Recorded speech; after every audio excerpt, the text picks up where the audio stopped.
Shalom. Selamat pagi Bapak, Ibu, Saudara. Terima kasih telah bergabung bersama kami dalam renungan harian Jemaat GKJ Bandung. Bersama kita akan mendengarkan firman Tuhan dan merenungkannya. Selasa 20 Juni tahun 2023. Renungan firman Tuhan pagi ini diberi judul Kesempatan dari Allah. Didasarkan dari kitab Yunus pasal 3 ayat 1 dan 2 yang demikian. Datanglah firman Tuhan kepada Yunus untuk kedua kalinya. Demikian.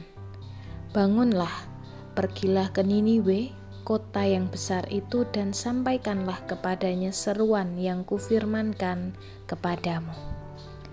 Bapak Ibu Saudara-saudari Jemaat GKJ Bandung yang dikasihi Tuhan, kisah Yunus yang lari dari Allah dan kemudian dimakan ikan besar tentu bukan cerita baru bagi kita. Kita mengenal cerita ini sejak kita masih anak-anak. Tetapi kisah ini selalu mengagumkan untuk direnungkan kembali.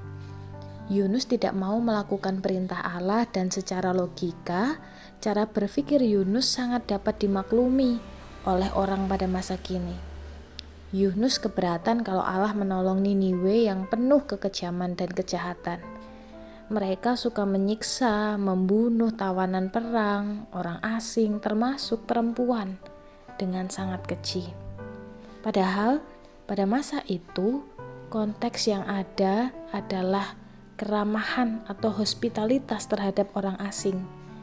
Ini adalah salah satu hukum utama pada masa itu, yaitu tuan rumah akan melakukan apapun untuk melindungi tamu dan orang asing yang datang ke rumahnya atau ke wilayahnya.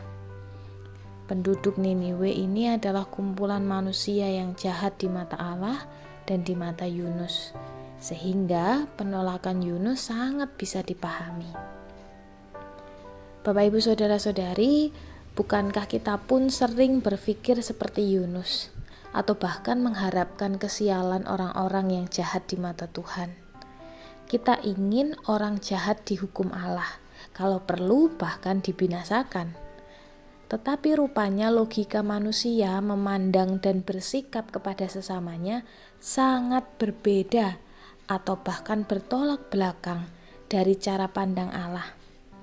Pada kisah ini, Allah justru memberi kesempatan bagi orang-orang Niniwe. Mungkin terlihat aneh, tetapi pikiran dan tindakan Allah tidak dapat diselami oleh manusia. Allah tidak dapat diatur oleh kehendak manusia. Dan Allah memberikan kesempatan bukan hanya kepada orang Niniwe saja, tetapi juga kepada Yunus. Yunus telah membangkang perintah Allah, padahal Yunus hanyalah seorang manusia biasa, ciptaan Allah. Tetapi Allah memberi kesempatan kepada Yunus sehingga ia sadar ia tidak bisa lari dari panggilan Allah. Di sini kita bisa melihat bahwa pikiran Allah tidak terselami oleh manusia. Ibu bapak dan saudara-saudari, kisah ini memberi gambaran Allah yang penuh rahmat dan belas kasihan. Allah memberi kesempatan kepada penduduk Niniwe dan kepada Yunus. Bukankah ini menunjukkan bahwa akan selalu ada kemungkinan Allah memberi kesempatan bagi kita semua menurut belas kasih dan kemurahan hati Allah? Yunus menyadari kesalahannya dan ia berani bertanggung jawab. Sikap inilah yang perlu kita teladani. Berani berbuat, berani bertanggung jawab. Tuhan tidak menghendaki kita lari dan bersembunyi atas kesalahan yang kita lakukan. Kadang-kadang Tuhan mengizinkan gelombang masalah datang sebagai caranya memanggil kita kembali. Kiranya kisah Yunus ini menolong kita untuk tekun memeriksa diri agar tidak berlaku jahat seperti penduduk Niniwe atau bahkan seperti Yunus yang lari dari panggilan Allah.